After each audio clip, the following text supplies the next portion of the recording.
The signs were there, weren't they? I guess they were, but I didn't recognize them or expect to see them. Maybe it was finding one clue at a time that didn't set off alarms. Finding 2 or even 3 didn't wake me up either. I was just another loving and caring husband and father. Since the signs were found innocently and by chance over a period of time, they weren't put all together until that sad night.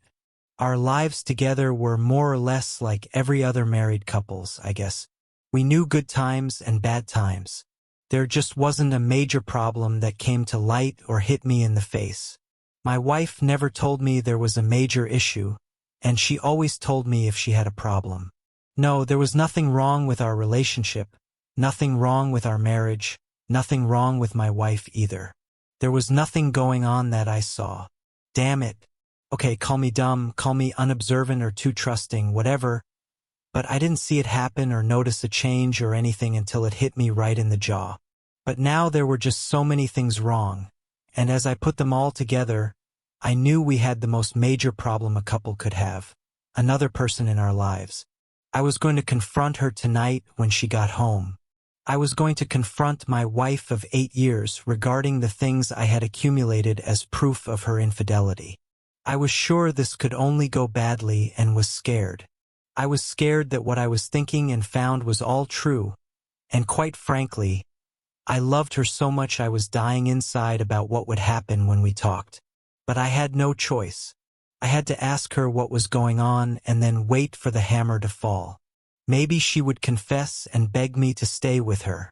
God, I hope so, because I loved her more than life itself, and I would most likely forgive her as long as it stopped. So let me back up and begin from the beginning. The first thing I noticed was the lack of sex.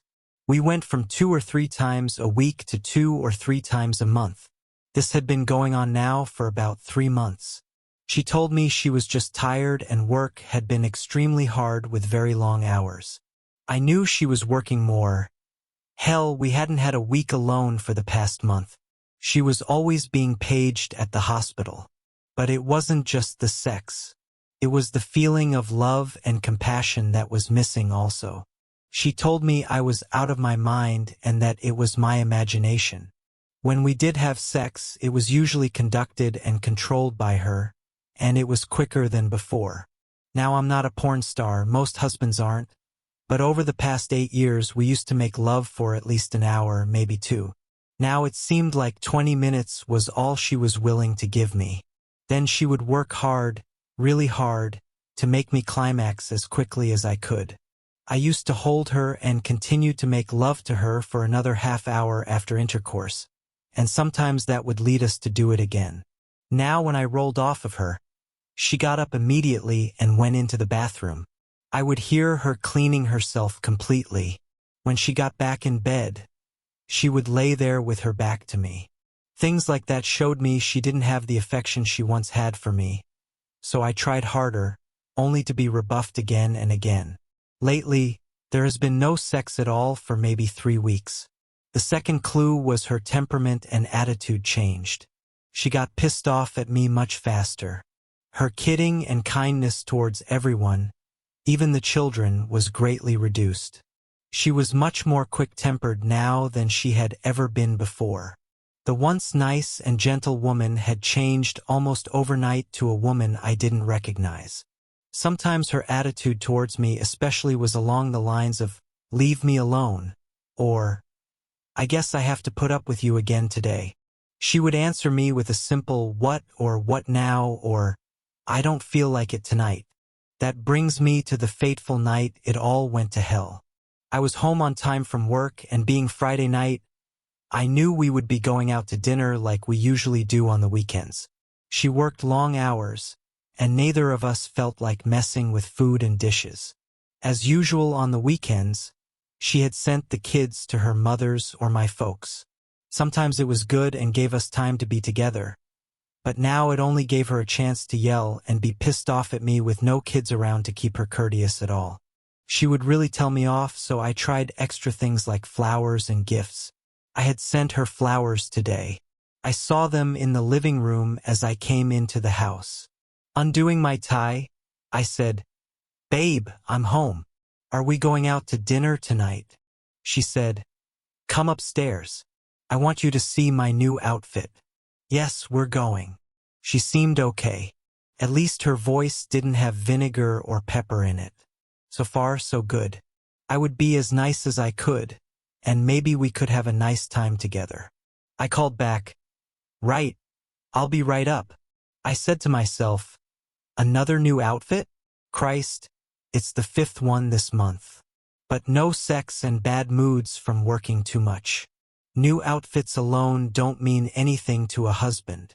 I mean, hell, I was raised to believe that women had to have new things all the time, so I really didn't care if my wife bought new things.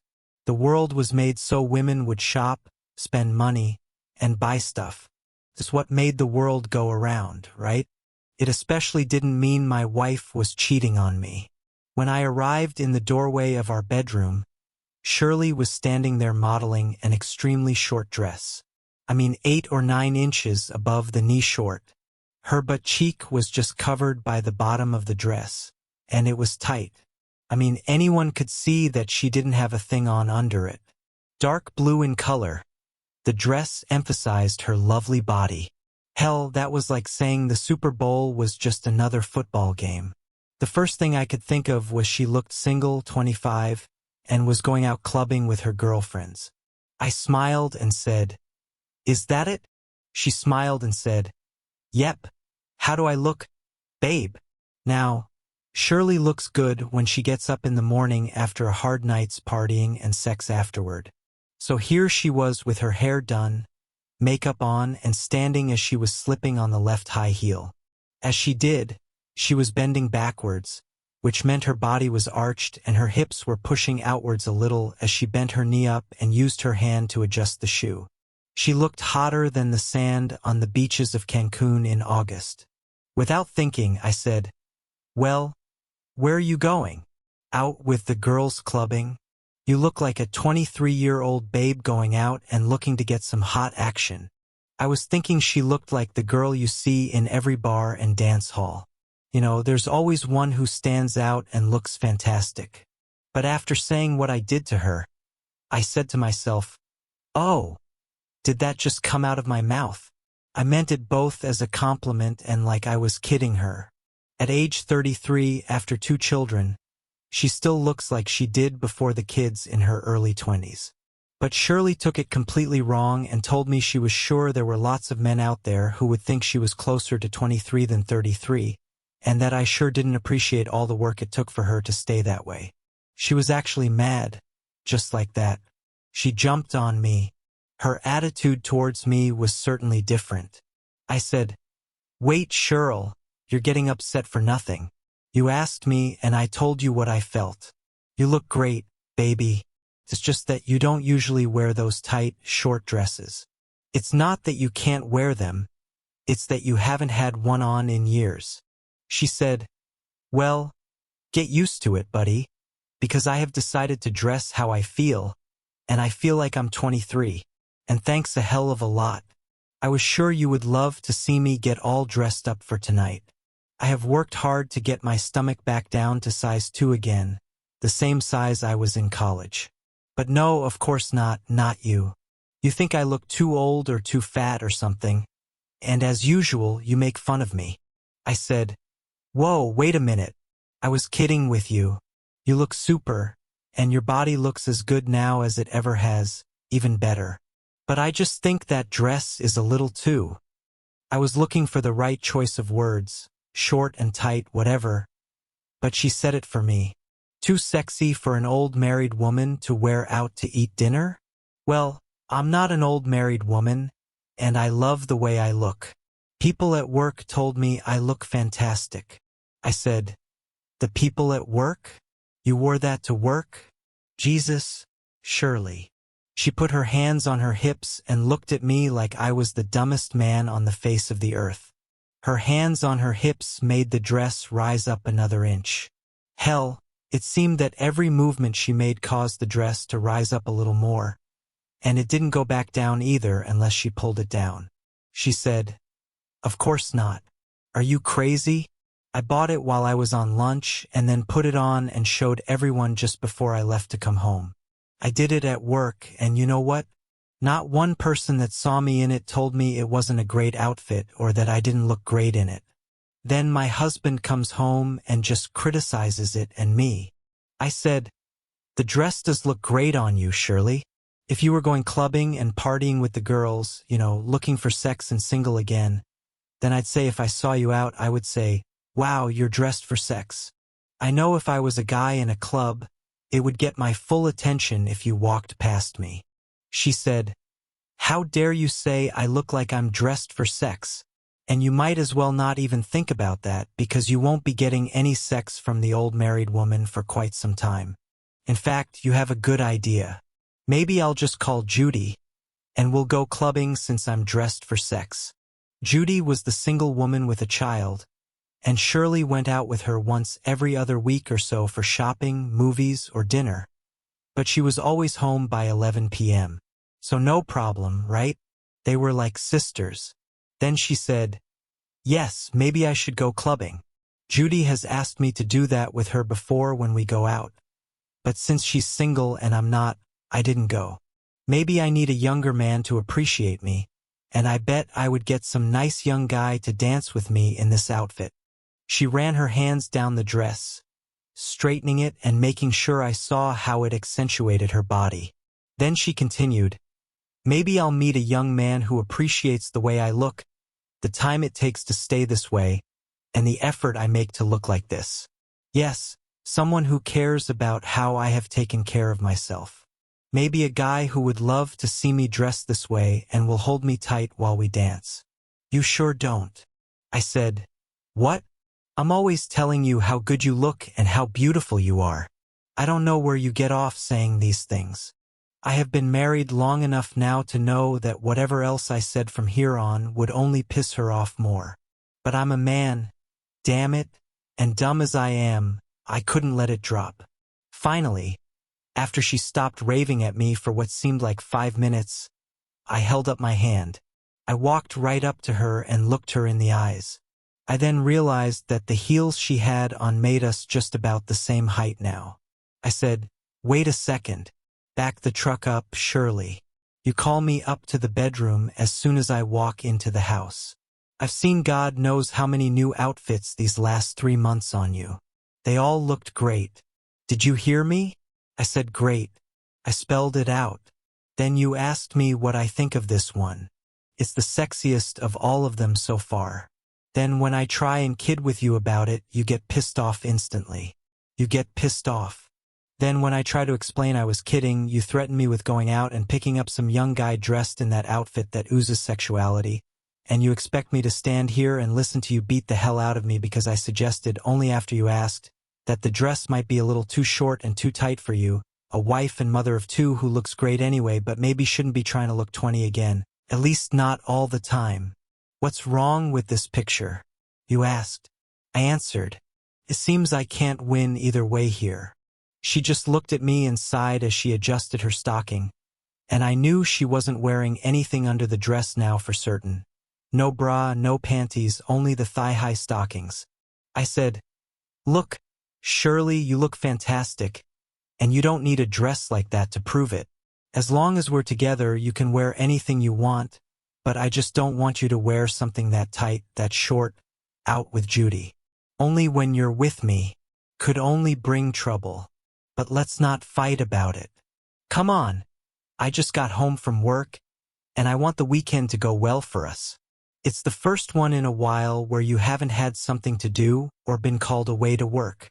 She said, oh, and I guess that's my fault? It's my fault that some drunk runs into a phone pole, and I get called because there's an emergency at the hospital? We try to save him. I get paid. It's my job just like yours. I get paged and have to go in. I'm not going to apologize to you for that. You'll have to deal with it. You knew it would happen when I took the promotion. You sure don't fight about the extra money coming in. And don't ever tell me I can't wear something when I go out, because I would wear it just for spite. I said, extra money? I bet you have spent more than you bring in with all these new clothes. But it's not the money, babe. It's not that at all, Shirley. It's every time we get to go out alone, you get called away, and we don't get to spend an evening alone together. It's like they have a camera here and know when we might be going to have a good time. When they see that, they call you. God knows our sex life is almost non-existent these past 3 months. She didn't reply. She just looked in the mirror, turned this way and that, smiling. She didn't say anything. So I said, "Come on. Let's go to dinner as soon as I shower." She turned and walked out of the room. I watched her walk past me and down the hallway in the dress.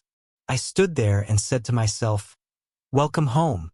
What the hell happened?" Okay, so new clothes and a wife who pounces on her husband with the slightest wrong word. And no sex does make for a cheating wife? Sure, I didn't like the changes and I didn't like her flaunting her body in the dress. But as long as she was with me, I gave in and didn't say anything else. But cheating? It didn't even cross my brain. We went to dinner that night, and she wore the dress, much to my disapproval, but I didn't say anything. I'm sure the dinner would have been good, but I had lost most of my appetite. The 2 vodkas and tonics I had before dinner helped me mellow a little and get past the crude looks from the men and the disapproval from the women. I had to admit Shirley looked incredible. I just didn't like her wearing it if we weren't together, and it really didn't fit with the restaurant and what we were doing. But as long as she only wore it when she was with me, then I was okay with it as I could be. It didn't cross my mind that she could wear it without me any time she wanted. She sure looked like she was out hunting for a man or men. The outfit almost screamed, "I want to get drilled hard by someone, anyone." And while it looked fantastic on her, I felt uncomfortable from the way most of the men there looked at her. The conversation wasn't much, and as hard as I tried to talk about things, I got 1-word or 1-sentence answers. She never even tried to keep the conversation going. Finally, I just sat there and drank my drink. The dinner arrived, and I had taken maybe 2 bites when, damn, her cell phone rang. She looked at the number and then ignored it. Then 10 minutes later, it rang again. She looked at the phone and me and still didn't answer it. She looked at the number again and then told me it was work and she would call them back later. I felt guilty and said, "Well, maybe it's an emergency, babe. Maybe you should take it." She said, "Maybe you're right." She got up from the table, giving half the men in the place a nice long view up her thighs as she swung her legs out of the booth. The dress had ridden up her body just like it was supposed to do. It was so short now that I got a flash of the tops of her thigh-high stockings under it. I knew the guys in front of our booth saw much more. And then, without pulling the dress down at all, she walked away towards the ladies' room. I swear I could see the bottoms of her butt cheeks as she walked. I watched her walk and place the phone next to her ear and start talking. She was gone maybe 15 minutes. When she came back, I asked if everything was okay, and she sighed and said, "No, but I have to leave now. They want me to assist with an emergency operation." I'm glad I did take the call. There's a little girl who fell, and we have to relieve the pressure in her head. "Look, I'm sorry I have to go." I said, "We can try again tomorrow, okay? I know you have to go, so go." She looked at me for a few seconds. Damn, she looked so beautiful in that dress. I said, "Are you going home to change first?" She said, "No, I'll get one of those green doctor's outfits at the hospital. Look, this could take quite a while. I'm sure it's a major operation. I got to go on. I'll get a snack before I get to work." She kissed me goodbye, sliding her lips across mine. She walked out as all the men watched her. As she stood on the corner, she caught a cab and was gone. I sat there wondering what the folks at the hospital were going to say when they saw how she was dressed. Then I remembered she had already shown them the dress. I ate and went home with Shirley's dinner in a box, just in case she was hungry when she got home. I saw the light on the answering machine blinking and pressed play. A man's voice came on and said, "Shirley, this is Ray. Can you break free? I need you tonight. Please call me as soon as you get this message. I figured they called her at home first, then, not reaching her, they called her cell phone while I was there. I checked and deleted the other messages still on the machine. There were 4 of them from Ray. But new sexy clothes, no sex, a tense wife who goes nuclear on her husband for the slightest wrong word, and a bunch of messages from the same guy. All of these didn't make for a cheating wife, at least in my little brain. It didn't register that way. I dialed the number, and it rang and rang before someone picked it up. A voice said, "Shirley, are you on your way yet?" I said, "This is Shirley's husband, and yes, she is on the way. Who is this, please?" The voice said, "This is Dr. Ray Stevens. I work with Shirley at the hospital. She told me she was going to leave you at the restaurant 25 minutes ago. Where is she?" I told him she was on her way and then asked him why he had been calling her so much. He got uptight quickly and said, "Look, buddy, I call her when I want her. I call her when I need her here to help me. It's her job, okay?" And he hung up, slamming the phone down in my ear. I said to no one, add another one to the growing list. New sexy clothes, no sex, pissed off all the time at me. Multiple phone calls from the same guy who said he needed her and wanted her there. There was nothing about work, and then the guy gets nasty with me when I ask him a simple question about the number of calls from him. And I knew later that Shirley would go absolutely nuts on me for even asking him anything. But all that doesn't mean crap. It sure doesn't mean my wife is cheating on me. But I did say, "God, what a life." So I sat down and waited for her to come home. I turned on the TV, but there was nothing I really wanted to watch. So I got up and washed the dishes in the sink. Then I went into the bedrooms and got the laundry. I figured I'd wash the clothes while I waited for her to come home. We both washed the clothes and shared the things that needed to be done. But I seemed to be doing more of them lately while she was out. But they needed to be done. No, I'm not the house husband type. I just believe in helping out with things since we both worked for a living. As I finished up in our bathroom, I was closing the hamper when I saw a bra behind it. When I bent over to get it, I could tell that something was spilled on it. The bra was lacy and light blue, but there was something caked on it, a white, creamy substance between the cups and over one of them. Food was my first reaction to seeing it, but then I picked at it and took a fingertip into my mouth, spitting it out. I could taste its bitterness, but had no idea what the hell it was. As I sorted the clothes, I noticed a bunch of new colored underwear from Victoria's Secret or Fredericks of Hollywood already in the washer. She must have forgotten to dry them. Shirley had about a dozen new undergarments. Included in them were thongs, which she had never worn before, as far as I knew. Let's say she never wore them for me. There were bras I had never seen before, and they did more than just push up, lift, or separate her breasts. Some were just a sort of half bra, and I realized that if she wore these, her breasts were half exposed. There were 2 that might as well not have been bras at all. They were that transparent and sheer. I began to separate the dirty clothes, the bleach items from the colored items, and that's when I noticed a pair of tan panties hiding inside a pair of slacks. It looked like she took them off quickly, and at the same time, I picked up the slacks and pulled the panties out. I was about to throw them in with the other clothes when I stopped. They were stained too with the same light stuff. It was caked and stuck, unlike dried food. I had to really flake it off with my fingernail.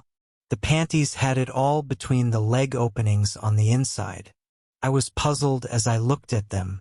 I said, "Wait a minute. Wait just a minute." It was semen.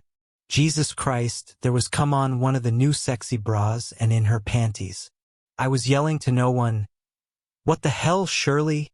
As I looked closer at the dirty clothes, I found nothing else. So I took the stained panties and bra and put them in a plastic bag to show my wife. I said, "Lucy, you have some explaining to do." I went into the kitchen and got a beer.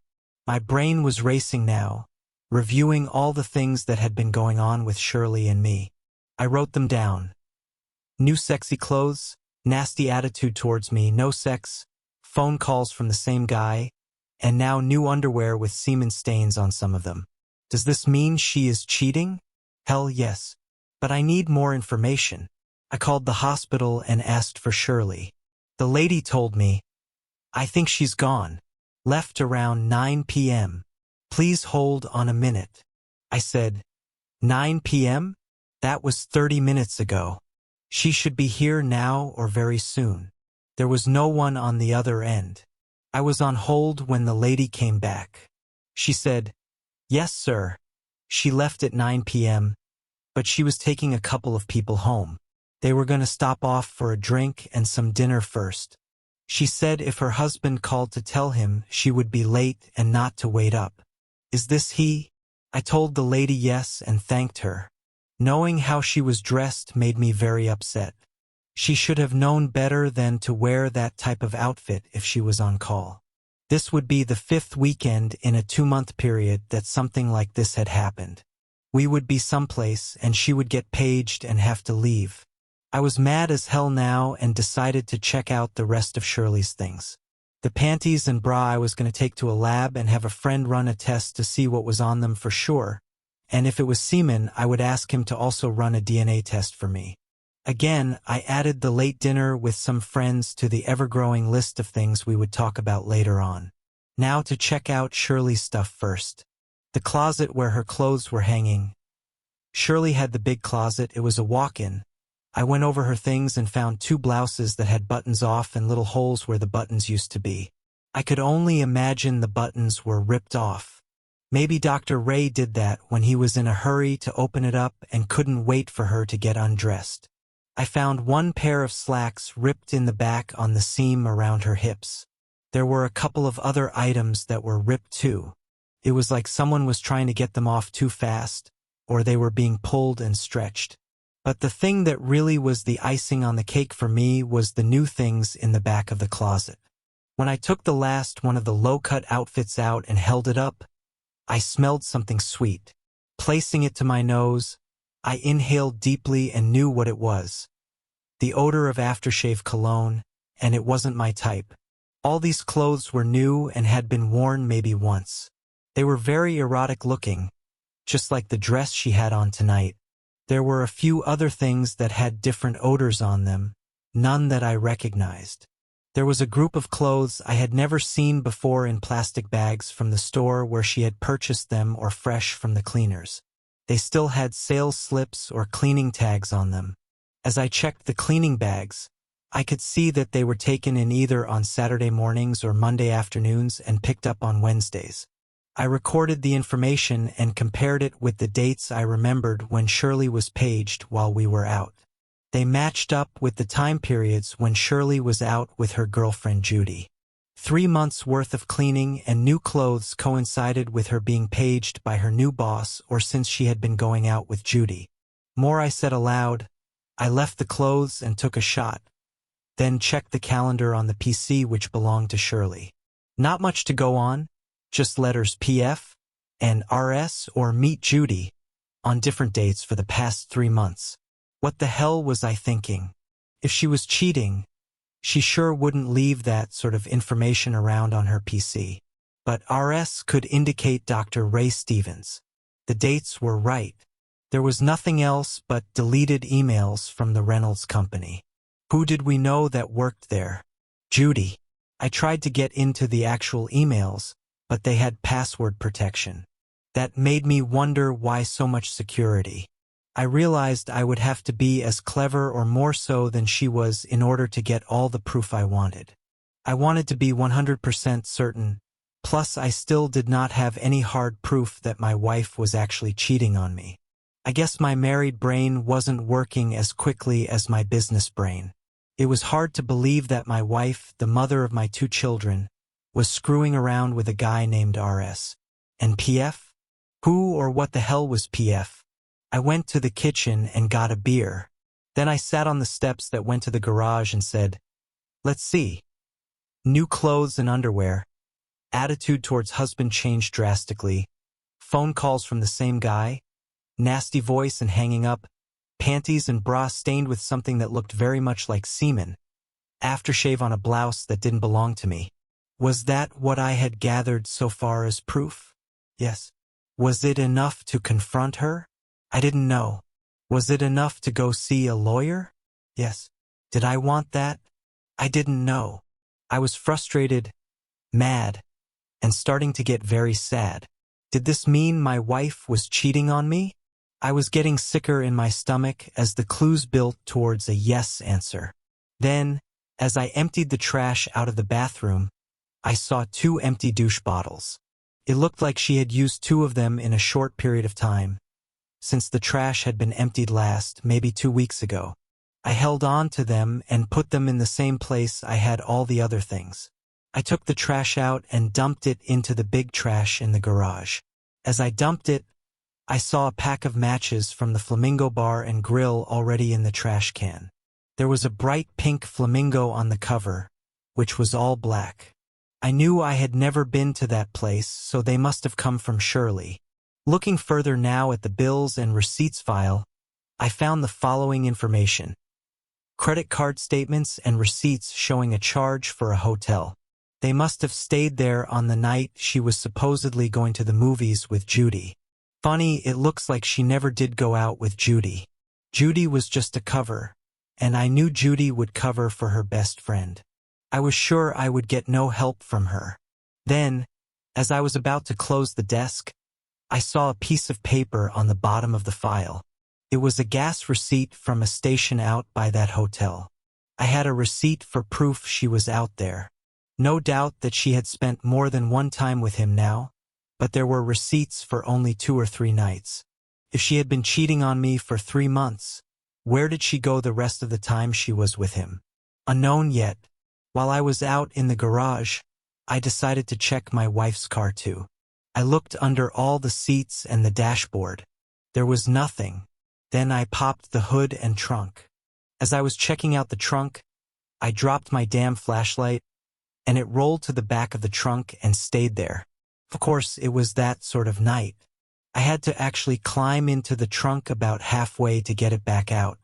I bumped my head, yelled some nasty words, and that's when I noticed something being held on the bottom of a speaker under the back window. It was one of those magnet boxes you use in a car to hold a spare key, hidden completely unless you knew it was there. When I tried the key, it didn't open any door or trunk to Shirley's car. I took it and would make a copy of it and put it back in her car. As I looked closer at the match pack and opened it, I saw a map on the inside showing its location out on Route 22 and US 1. I knew a place called Memories or something like that out that way. It was a strip club, an expensive strip club. I knew I would have to make sure we had a babysitter the next time Shirley went out with Judy so I could follow her. I would have to check out the Flamingo Grill one day too. I decided to call my friend Larry, who had contacts that could bug phones and PCs and break into password-protected files. I went back in, took a thumb drive, and copied the emails I couldn't open. I then packed all the things I had found in a bag and hid them in my car. I went back and took 2 of the outfits that were ripped or torn or had buttons missing. There were more than I first realized. There was a skirt that had a large rip at the top and a button missing that held it together. There was a sweater which was very soft, made of expensive lamb's wool, and new. I hadn't seen it before. It looked like the neck had been badly stretched, and there was a small rip where the V ended. It wasn't much, just a little rip, but I took it and placed it with the rest of the things I had accumulated. Then I waited for my wife to come home. I watched TV and must have fallen asleep until the front door opened, and in walked my lovely wife with her skirt riding high on her hips. She smiled at me and said, "You shouldn't have waited up. It's late, almost 1 a.m. I'm going to bed. I'll talk with you in the morning. I'm really beat." I said, "Ray called earlier, but I guess you saw him." She stopped and turned towards me, looking mad now, and said, "Oh yes, what the hell were you thinking asking him a bunch of dumb questions? Don't do that again." She began to read me the riot act, saying she had a right to talk with anyone she wanted to as often as she wanted. Who the hell do you think you are talking to my boss like that? You never question me when my secretary calls me or goes with me to meetings. She read me the riot act to the point where I felt it was major overkill. I just stood there and let her rave on at me, then watched her walk out of the room. I was pissed but decided to hold off until I had everything I needed. She said, "I'm going to bed. I'm really tired." There was no good night or I love you. Nothing. I went into the bedroom and watched as she reached behind her and tried to unzip her dress. She was working hard to get the dress off her body. I came over and started to help her. We finally got it off. It was that tight. She stood there with her back to me and quickly put on a robe before she turned and looked at me. I looked for rips or stains on the dress but found none. She said, "What are you looking for?" I didn't answer her directly but said, "I have your dinner from the restaurant in the refrigerator if you're still hungry. The lady at the hospital told me you were going to get something to eat with a couple of other people." I wasn't surprised when she said, "No, I'm not hungry. We all ate after the operation. I'm going to shower and go to sleep." I said, "They told me you left at 9 p.m. What took you so long, babe? Who did you go to dinner with in that dress?" She said, "We ate, and we were having fun. I didn't realize what time it was. Okay? We even went dancing afterward. Yes, I went out in this dress without you, bud. And you know what? Everyone told me how good I looked in it. I was the woman everyone wanted tonight, bud. The woman that everyone wanted to drill. It was great, and you know what? I loved all the attention." I reached for her arm, and she pulled away. She said, "No, bud, not tonight. That's for sure. Maybe never again. I'm going to take a shower and go to bed. Why don't you sleep in the other room?" I said, "What? No way in hell. Who were you with?" "Dr. Ray." She said, "Fine. I'll sleep there then. I want peace and quiet and not to be grabbed all night by you." I said, "All I wanted was a kiss goodnight from my wife, Shirley. I wasn't going to attack or assault you. Tell me who you were out with. Was it Dr. Ray Stevens?" She just looked at me and went to the bathroom. I followed her and she shut the door. I stood there for a minute and then knocked, saying, "I want to know who you were with tonight, Shirley, and I'm not leaving until you tell me." There was nothing, so I yelled, "God damn it, Shirley, talk to me. What the hell is happening here to us?" She opened the door, dressed in a towel, and said, "For God's sake, okay. Here's your damn kiss goodnight." She bent just a little towards me, and I kissed her. She didn't return it. As she was closing the door, she said, "God, what a crybaby. Now will you leave me alone so I can get ready for bed? I'm tired." As I kissed her, I could smell the same aftershave lotion that was on the dress in her closet. I don't know why, but I reached for her and pulled her to me, holding her tight.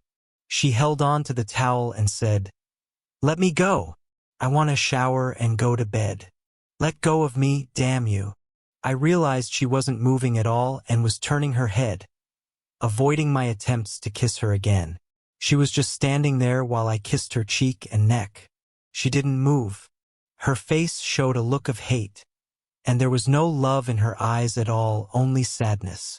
I could smell the aftershave, and when I managed to kiss her lips, it felt like kissing a piece of stone. I broke the embrace and looked at her. "What is wrong with you?" I asked. She said very plainly, "I want to shower. I'm tired, and I want to go to bed." "Okay. Good night. I'll see you in the morning." "Yes, we have to talk in the morning, Shirley. That's for damn sure." "Yes, I know." She started to close the door.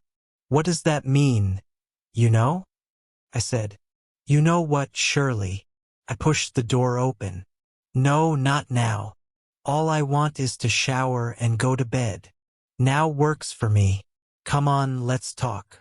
No, she said again. How about I join you in the shower? You look so hot tonight. You got me all worked up. No, go jerk off. What? What did you say to me? I told you to go jerk off. You won't be getting any sex from me. Now get out. I was shocked. She had never told me that before. What right did she have to say that to me? I'm her husband. But I still tried and said, I'll make it worth your while. No, let me shower so I can go to bed. If you have that much of an urge, go jerk off. She pushed more on the door. I said loudly, No, Shirley. I'm not leaving here until you tell me what is going on. I'm asking my wife of 8 years to have sex with me right now. Tonight. God damn it. Well, I'm telling my so-called husband of 8 long years no. Get the hell out of the bathroom. I started to pull on the towel, and she screamed, fighting back, kicking and hitting me with one hand. Then she used both hands to hold the towel from me. I held on to it, winning slowly. Finally, she either got tired or just gave up. I wasn't sure. She just let it go and stood there, looking at me. Then she said, Happy now? I looked at her magnificent body and beautiful face. I saw why she held the towel as tight as she did and why she didn't want to have sex with me. Her body was red and covered with hickey marks. Had she had anything else done to her? As I looked down her body, I saw her thighs red with handprints on them. Then I saw it, a dried stain on each of her inner thighs. It had to come from where it was still leaking out and running down her leg. That's why she wanted to get a shower and why she told me no. I asked very softly, Shirley, what is this? I reached for and touched her. She jumped back a little. She looked at me and then took a deep breath as she said angrily, What does it look like, bud? It looks like the same thing that's on a pair of your new panties. It looks like semen. Is it, Ray? She sighed loudly and said, Oh, Jesus. Please let me take a shower, and then we can talk. Let me clean up first. Answer my question, Shirley. Is it semen? Is it, Ray? I said the last 5 words so loudly that she jumped again, and I knew the neighbors heard me. She looked at me and then looked down at the floor as she said one word very softly. Yes, that's all she said. I stood there looking at her. I asked again, Is it Ray? She said yes again. Then she saw my face and said, Oh God, don't start crying, bud. Be a man. Be one for the first time in your life. Get out so I can shower. Do you have any idea why I'm crying, Shirley? Yes, because I had sex tonight with the new man in my life. The man you'll have to deal with from now on. I didn't hear all of what she said. I answered by saying, No, I'm crying because of the love we don't have anymore. I'm crying because of the feeling of grief and sadness that washed over me tonight when I realized you were cheating on me. I'm crying because we are done as a husband and wife. I'm crying because I have only hate and contempt for you now. It's like I have changed completely over the past 4 hours, Shirley. I can't believe it. I went from worshiping, loving, and adoring you to hating and wishing you were dead. I would have died for you, Shirley. I would have done anything I could to keep us together, anything. But God help me. I wish you would die right now in front of me. You have hurt me so badly, and you have killed me inside. I'm dead inside now. I feel nothing, no love, no desire, no happiness, and no tenderness for you. Only sadness and hate. She looked at me and finally said, You are so sad, bud. But you have no idea what has been going on. Have you? You just realized it tonight. That's sad. You are sad. She stood there for a few seconds and then finished by saying, Look, I'm really tired. Are you done for now? We'll discuss it to the end tomorrow. Oh yes, I'm done, and we're done, Shirley. We're done completely. I hope it was worth it. You lost your house, your husband, and I sure hope your kids. We'll see about all that, but I don't just plan to roll over and let you take everything. Even if you do, I still got a newer and better lover. He's a doctor, he's rich, and he's so much bigger and better than you. He loves me, and I love him. We told each other that tonight after we had sex for 2 hours. Bud. We did it for 2 hours. When was the last time you could do that? Never. Not since the first year we were married. You never give us 2 hours. No, Shirley, you're always in a hurry. That's because your idea of sex is a waste of time. You do it like an old man. Ray does me like a stallion. I was good enough to give you 2 children. She laughed and said, "What makes you think our children are yours? What makes you think you're the father of any of them?" She laughed, and I felt myself shrinking more and more from those words. Then she stopped talking and just stood there, looking at me like I was the most pathetic person she had ever seen. "Are you telling me you know for sure that I'm not the father of our 2 kids? She smiled and said, "I got you worried now, don't I? To tell you the truth, Bud, I don't really know. They may be yours, or they may be one of the other 2 men I was with at the time. None of us used any protection because you wanted kids. I never did and figured you would take care of the kids, giving me more time to get laid. I figured if either of my lovers got me knocked up, you would think you did it anyway, so I don't know who the fathers are for our children, but I doubt it's you." I asked why, and she told me, "Well, to be honest, you're just too small in the tool department to get anyone knocked up. You're not big enough to deposit that deep inside me to mix with my seed." I sighed and said, "I am big enough for a normal woman, but for a whore, maybe I'm not." "Well, at least you're not sure. That's good. I'll have them tested." She yelled, "The hell you will. You leave our kids out of this. You too." I said, "Why, Shirley? Why did you stay married to me if you have been cheating on me all these years?" She said, "Well, for my family and yours, I guess, and for security. You know, I did love you, Bud, when we first got married, but that all changed after the first time I got laid by a real man with a real tool. That was about 3 months after our first child. I guess he came on to me, and I loved the attention and how I felt young and free. You took care of the kids, and I let him have me almost every other night for 6 months when we worked together at night. I guess I've been waiting for the right guy ever since. A doctor with a big tool, someone who could take care of me in every way.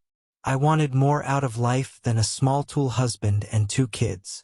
I said, "And Ray, is he the one you have been waiting for?" She smiled and closed her eyes. Yes, Bud. I'm afraid for your sake he is. He asked me to leave you tonight and stay with him. Quite frankly, Bud, I was going to tell you that in the morning when we got up. I was going to tell you I wanted a separation. But honestly, it wouldn't have done us any good. Look, we have been done as a husband and wife for a long time. Well, at least I have been done as a wife. I think you seeing me like this with his fresh juices running out of my body will make it so much easier for both of us now. I guess there's no thinking about it or waiting or trial separation. We can just split everything 50-50 and get on with our lives." She smiled again, and this time I saw a very evil look on her face. "I don't see us together anymore, that is, unless you can stand me being with him whenever I want to be. I will tell you right up front, I will be spending more time with him than I will with you, but you'll have the children anyway, so you should be okay. And I'll tell you what, I'll stay married to you for the kids' sake until they get older, but you'll have to deal with no sex from me at all. My body and love will be for Ray. I'll only be a mother for the kids. If you can't handle that, then I guess you'll lose me forever." I couldn't believe what she was telling me. My brain didn't work. It wasn't registering. I just looked at her, tears running down my face, almost sobbing with sadness. My heart was breaking, and now she was stepping on it. She smiled a little and said, "Look at me, Bud. Don't hold your head down. Look at my body. You can see how used it is. I loved him using me, the body that now belongs to him completely. He drills me like you never did. Not even the first times together. Not on our honeymoon or anniversaries or any time we have been together. He thrills me and drives me wild with lust, desire, and passion. He wants me all the time, Bud, and I want him. He's so much better than you in everything. Her words were cutting into me more and more, and the really sad thing was I knew she was doing it on purpose. It was time for me to strike back the best way I could. Guilt and embarrassment were all I had. So I said, "How about being a father and someone who used to respect and love you like you were the only woman on the face of the earth? Does he love you because he dresses you like the whore you are now? Does he want our children too? Does he tell you he loves them? Or you all he'll take when you leave me?" She didn't answer me right away, so I continued, "Will he love you when sick or hurt and maybe can't screw him anymore? Will he love you then? How about when you're old and can just about stand and walk, let alone screw in 10 different positions? Or like I think he'll do, use you up and then leave you for another newer and younger woman? Who is the woman before you, Shirley? Have you ever met her? Seen her? Known her? Talked to her about him?" She said, "He was married a few years ago, but he's single now. No, I haven't met his ex-wife and I don't want to. I know he desires me and wants me more than anything else in his life right now. He even told me we could move away so I wouldn't have to see or bother with you again. He loves me, and I love him." I said, "No, Shirley, I don't think he is better than me in everything, only in using you like a blow-up doll." She said, "He does me wild and with more lust in his thumb than you have in your entire body. You wouldn't understand what it means because you never had it in you. You last 1/10 of the time he does. So you gave up your children and your married life with me for a bigger tool? I hope for your sake he's worth it a year from now, 8 years from now, if you make it that long. He'll cheat on you. I'm sure you weren't his first or his last. Guys like him never change, Shirley. All he wants is a victory, and he keeps getting rewarded each time you lower yourself again by dressing or acting like you have been doing and going back to him. Good luck with him. I'm betting once you move in with him, he'll lose that excitement, and after less than a year, he'll be cheating on you with someone younger." She said, "You, Bud. You're just hurt and upset now about him and me. You're just talking sour grapes. That's all it is. But we are in love, and we like each other. He's wonderful, and he's taking me to the Caribbean next week. Yes, next week. I won't be here. I'll be packing my things. My new things and my most sexy things, and leaving you over the weekend. When I come home, I'll get the rest of my stuff. Then we can deal with whatever you decide regarding the divorce, or if you want me to stay and act as the kid's mother. But remember, I won't be your wife. We'll deal with all that when I get back from my wonderful trip." I had begun to walk away as she was saying this part to me. I was sick, and my head was raging with pain. I just couldn't talk to her about this anymore. It was over, and I knew it. She was yelling now as she finished her last comment to me. "Yes, we'll deal with it when I get back from the Caribbean, when I get back from my honeymoon before my wedding. I'll have my lawyer contact yours on Monday. Here's his card with his telephone number on it. Ray gave it to me to give to you in the morning, but you might as well have it now since you know about us. I don't know what happened after that. I still don't recall it at all. There are dark places in my brain that show nothing, like I was sleeping. But here's what I do recall. When I heard the last comment she made about dealing with me after her wonderful trip and honeymoon and before the wedding, it was like someone shoved a dagger into my stomach. I bent over, sick, and began to gag. As I started to vomit, I stood up and began to turn, seeing her standing there with her hands on her hips. I vomited again on the rug. The last thing I recall for sure was that I began to run towards her. There was a hate in me now that I didn't realize I had since the war. I knew I was going to kill. Couldn't stop. In a flash, I knew Shirley was going to die. I had snapped. I had gone absolutely mad. She saw me, and it took a second for her to see the look on my face. Hers turned pale gray. She screamed and tried to get into the bathroom and close the door. She pushed from the inside as I pushed from the outside. She yelled, "You better not touch me. Get out. Get out." She pushed as hard as she could but didn't make it. I pushed the door hard, and it hit her, knocking her backward. She reached out with her hand to try and stop her fall, but she didn't make it. She fell back and hit her head hard on the edge of the tub. There was a popping sound, and then a small pool of blood began to form next to her head, next to the tub. She just lay there. I felt her pulse and knew she was dead. I called the police. It was a long and really bad 2 months, during which I had a hearing regarding her death and whether I was going to be charged with her death. The good doctor showed up and told the judge about the affair they were having. He also told the judge she was going to separate from me and that she was going to tell me the news that weekend she died. He said he was the one who had put the marks on her body, and he was the one who had sex with her that night twice. He felt that when I saw what he had done to her, I snapped and killed her.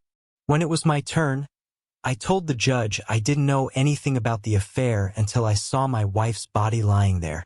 My wife never said a word to me about it, and I must have been asleep when she got home at 1 a.m. I acted in total shock when I told the court about it. As for what I said happened, I told the court about the dinner that night and that she had worn her new blue dress. I even had the restaurant manager and waiter explain that we were there and that she had left early to go to the hospital to work on a little girl. I had no idea she was meeting a lover instead. The story I gave was that I was in bed when she got home and didn't know what time she really got in. The kids were over at her mother's, and no one else was in the house. I woke up when I heard a loud bang sound come from the front of the house. I got up to see what the sound was. That's when I opened the door to the bathroom and saw my beautiful wife, Shirley, just lying there. I told them I called 911 immediately and tried giving her mouth-to-mouth until they showed up. I cried real tears during the entire trial. They were real tears because she had broken my heart and killed me inside. There weren't any tears because she was dead. The judge didn't think there was enough evidence for a trial, and he declared her death a terrible accident. Now I have only one problem. Do I seek revenge on the good Dr. Ray? Remember, it takes 2 to tango. And think, if a beautiful, well-built woman came onto you, would you care if she was married if you were buried in her as deep as you could get it, and she was going wild drilling you? I wasn't sure yet, but then I saw my 2 kids in the hall with my mother. I did have a blood test taken, but they never knew why. I told them they had to have one if they wanted to go on a Disney cruise with me when school was over for the summer. They were my kids by 99.978% proof from the DNA test. Do I seek revenge on Ray Stevens? No. Why take the chance unless the hate I have for him right now can't be dealt with and won't go away? But as my dead wife said, I'll deal with all that when I get back from my wonderful vacation.